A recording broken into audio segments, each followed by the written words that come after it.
Good afternoon. Um, I'll take 20 minutes. Before I greeted you, I asked, because professors love speaking, and I can speak on and on.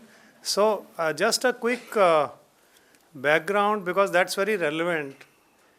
Uh, I'm an engineer. I did my electrical engineering in 83, and then immediately after that I did MBA, University Gold Medalist, and then I worked in industry for 33 years. But I always had a passion to teach. So after 33 years, I joined Indian School of Business, Hyderabad, as a director. And then I came to Delhi. While I was in Hyderabad, I was in my late 50s, and I said I must do PhD. There was a very, very long queue in IIM Indore there were only 4 seats for PhD. Oh, please. There were only 4 seats for PhD in IIM Indore, and there were hundreds of participants. And when they cleared the written test, research aptitude test, and when the board was interviewing me, they said, "You are a technology person. Why do you want to come in HR?" So I said, "That's the reason I want to research. And I want to research in artificial intelligence in HR." They said, "Fine, so we'll see. Okay, we are granting you admission." And then I researched 3 very large brands. One is one of the largest e-commerce company in India. The other is the largest telecom software company in India. And the third is the largest organic products company in India. Now I will speak about my research findings, which I think these will resonate with you. You will see that when we talk of Viksit Bharat in 2047, the digitalization of HR, the AI adoption part, and before I finish, which will be at 12:40, I will also I will leave you with 3 key messages. Now, one of the challenges, and this was one of the findings from my research, and now with all modesty, I am saying we were 35 who were given admission in PhD. That was the largest batch of IIM Indore ever. Some 3-4 in operations, 3-4 in marketing, 3-4 in information systems, 3-4 in economics, 4 in organization behavior and HR. And with the grace of Almighty, I am the only one who has been able to complete PhD so far. The 34 are still in the system. And of course, I was grilled by a professor from IIM Lucknow. I also teach in IIM Lucknow. From a professor in IIM Kozhikode who were part of when I defended my thesis. Now the first theme is leading a multi-generational workforce. All those who grew up as internet grew, we call them digital natives. Because they have grown up in the age of internet. When I was a kid, I was born in 62. I think when I will cry when I was 3-4 years old, I'm sure my mother would put something, she'll give me some toy or something. Today what happens? If the child cries, you give him a tab, view Mickey Mouse, cartoon or something on the tab. So that is a digital native. That is those who have grown up in the internet age. And persons like me, who grew up in a non-internet age, because I was in a Japanese company and I was 10 years into my career when the computer was installed on my table. Today, job तो बहुत दूर की बात है. I think 6th-7th में ही आप computer शुरू कर देते हो. Right? So one of the key challenges is leading a multi-generational workforce. Now, India as a country is the youngest country in the world. The median age of India is 28 years. And that is one of our major strengths. We are going to become third largest economy by turn of this decade. Of course, the difference will be huge between us and China. We will be at 5 trillion. China will at that time be 22 trillion, and US will be 35 trillion. But even to be at 5 trillion is a very, very formidable challenge. So the asset with us is the human capital. And what's happening in the organization today is that there are 3 generations. The grandmother, grandfather generation, the 40, 45 years old generation, and the young digital natives who are 22, 23, 24 years old. They think completely differently. They act differently. As a HR leader, how do you lead a multi-generational workforce and make best out of this workforce is going to be one of the key challenges of our country. The second part is, as I said, AI is also augmented intelligence. It's artificial intelligence, it's also augmented intelligence. Now someone will say, in every CII, NESCOM, I always say, Modi ji, time has come, create Ministry of AI. We have Ministry of Electronics and IT. Today we need to have a Ministry of AI because there are several economic, technological, social, cultural issues in India which are not there in US, which are peculiar to our country, that only Ministry of AI can handle. Now someone will say, why do we need AI? We have, you are saying we are the youngest country in the world, then why do we use AI? Now we must use AI, but when I talk of augmentation means that we do not take away jobs from people and give it to AI. Now there are certain very routine kind of functions and processes which can be given to AI, which means while I was researching this, I am not naming the companies because there is some kind of a confidentiality clause that I should not name the companies when I speak publicly. This is the largest e-commerce company, and the talent acquisition, there were more than 100 young boys and girls, and all of them were getting mad with the Excel sheets, and the company was hiring thousands. Now, if you give them a machine learning algorithm for talent acquisition, 20-30% of their, what I call as a donkey work, is given to machine learning, their creativity will go up. They can think better. They can think more innovatively, right? So this is the augmentation, which means that we do not take away a job. We take small slice from that job and give it to AI. US will not do it. US will take away the job, give it to AI. India has to think differently, right? So that is the augmentation, and we call it as augmented intelligence. Now, if all of you have to be inspired, let's say you are employees and I am the CEO, if I have to inspire all of you, do you think I should take out my speech from ChatGPT? Yes or no? Yes. Yes. Then the speech is not coming from the heart. Yeah, correct. So I have to use my intelligence. The speech has to come from my heart. And I have to connect with you in the town hall meeting. You all are sitting in front of me.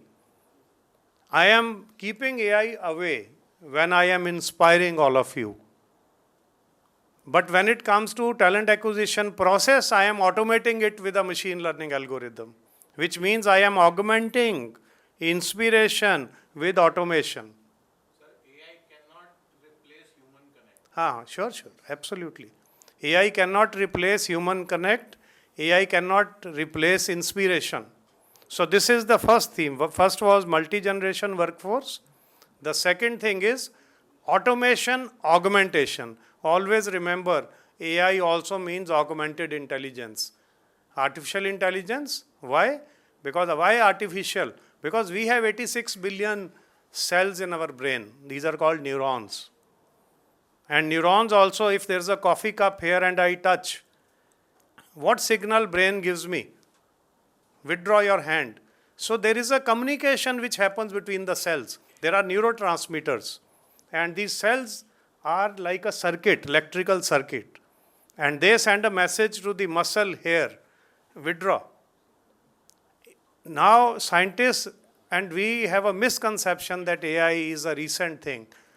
AI started from 1955. That was Industry 3.0, because I also teach Industry 4.0 in various B schools. And I say the time has come for Industry 5.0. When we talk of Viksit Bharat, at that time we will be talking about Industry 5.0, not 4.0.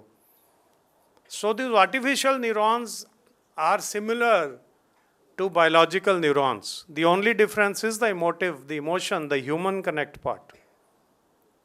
So multi-generational workforce, automation and augmentation together. We automate. In banking, we automated. Look how much banking has grown today. When I was young, there was a lot of fear that banks, all employees thought that our jobs will be taken away by computers. Banking has grown many-fold. Today, SBI is this YONO app, the 5th largest ecosystem, banking ecosystem in the world. HDFC Bank, ICICI Bank, they are giant organizations. And we are very proud to have in our country such giant organizations. And today you don't need to go to the branch. Maybe at times, Citibank I have never ever visited for last 15, 20 years, maybe 1 or 2 times. That is because of digitalization. So same thing is going to be replicated now with the automation using AI. Okay, so multi-generational workforce, augmented intelligence and automation. The third thing is algorithmic bias. Who designs algorithms? Humans. AI doesn't design AI. Humans design AI. And there is a very infamous case of Amazon, where in a talent acquisition machine learning algorithm, there was a flaw. That algorithm always shortlisted people of a particular race or particular community because of the bias which algorithm got developed. Because you have to train the algorithm just like human being. And this became a very, very unpopular case, and then Amazon withdrew. In such judgments, we cannot give it to AI. We never know. I mean, let's say there's a large public sector which is inducting thousands of youngsters, and you give it to algorithm to shortlist. Who knows algorithm has developed some bias? And you are completely ignoring very, very good. For example, algorithm may only select people with 75% and above. And you have very bright kids who are at 62%, 64%. Because humans have designed algorithm, that design must have been all right. But when it got trained over the months, you train the model again and again and again and again. And the biasing. So you, as HR leader, have to make sure that there is no algorithmic bias. The fourth theme is algorithmic distribution. How many algorithms in performance management? How many algorithms in talent acquisition? How many algorithms in compensation and benefits? How many algorithms in succession planning? You have to balance it out. Now in factories, there are AI-driven systems who will even watch your body movements. That's all nonsense. Give people some freedom. People can be innovative and creative only when you give them some freedom. If you start watching their behavior and you are analyzing that 13% unproductive time was there, so be it. Let people be free. Of course, there's a discipline, there are standard operating procedures. People have to work in that framework, but beyond that, give them the freedom. Now, there are three key messages which are extremely important, and when we talk of Viksit Bharat, HR is going to play a very, very important role. Now, let me give you a very small example. In 1992, after liberalization, Dr. Manmohan Singh had gone to Japan, and Fujitsu was a $50 billion company at that time. It's one of the largest computer and telecom company in the world. Only thing is it's not in the consumer sector, so I had a hard time explaining everybody I have joined Fujitsu. They said Fujitsu का नाम तो नहीं सुना, Sony का तो सुना है, Fujitsu क्या चीज़ है? It's a very, very large company. And at that time, the chairman of Fujitsu promised to Dr. Manmohan Singh that we will be the first ones in that open FDI, 51%. In fact, Fujitsu's equity was 76%. They set up a very large plant in India for digital exchanges. And a lot of Japanese came. My manager was Japanese. My GM was Japanese. Now, interestingly, whenever there will be some tap is leaking, our general manager, Missionary Matsubashi-san, he will say, where is HR? The tap is leaking. I would say, what has HR got to do with that leaking tap? But because at that time, in 90s, we used to associate HR with all parchun wale kaam. Right? And then HR, my interest in HR was always there. And whenever I would say I want to move to HR, people will say, are you crazy? Technology ka banda hai. I was with Lucent AT&T, handled two products for US market. Why do you want to go to HR? So first thing is that HR is strategic. HR strategy must be aligned with the business strategy. If HR is not aligned with the business, HR should know how many products do we have, who are our customers, what is the segmentation of the market, whom are we selling to, what kind of EBITDA we are having, what kind of distribution of customers we are having. If HR doesn't know it, फिर उनका काम वो tap को ही बंद करने वाला रह जाएगा. HR must know about the business thoroughly end to end. And HR strategy must be aligned with the business strategy. So that is point number one. Point number two, HR must have a seat on the table. आप बोलोगे उनको दिया तो हुआ है, seat दिया हुआ है बढ़िया. No, not that seat. Seat on the board. Today HR is now in progressive companies, you will see HR is getting a seat on the table. When the board meeting happens, HR director or